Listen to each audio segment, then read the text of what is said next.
আসসালামু আলাইকুম। কাজীবাড়ি হেরিটেজ স্টেটের সংক্ষিপ্ত ইতিহাস পর্বে আপনাদেরকে স্বাগতম।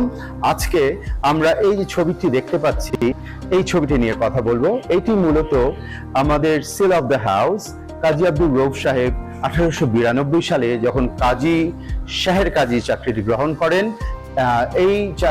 আপনার তার দফতরের যে মনোগ্রামটি, সেই মনোগ্রামটি এখানে দেওয়া আছে এবং আমি এগুলো বিস্তারিত এর গল্প এবং ইতিহাস আপনাদের বলছি। এটি হচ্ছে কাজী আব্দুর রউফ সাহেবের শাহের কাজী দফতরের সিলমোহর। এই সিলমোহরটি আমরা এখানে দেখতে পাচ্ছি। এই সিলমোহরটি অনেক ম্যাগনিফাইড করে দেওয়া হয়েছে।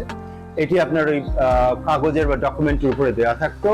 আর এখানে এটি হচ্ছে 1903 সালের 13ই মেতে এই একটি কাগজ ছিল। এই কাগজটি প্রবাবলি উনি কোনো এনকোয়ারির জন্য পাঠিয়েছিলেন। ওই এনকোয়ারির রিপোর্টটি এসেছিল, সেই রিপোর্টের উপরে এই সিলমোহরটি দিয়ে পাঠানো হয়েছিল আর কি। এটি হচ্ছে কাজী আব্দুর রউফ সাহেবের অফিসের যে দাপ্তরিক কাজ হতো, সেটির একটি ডকুমেন্ট আমাদের কাছে রয়ে গেছে। এটি 1898 বা 97 সালের কোনো একটা এনকোয়ারি রিপোর্ট। উনি একটা এনকোয়ারি ইস্যু করেছিলেন, সেই এনকোয়ারি রিপোর্টটি দেওয়া হয়েছিল।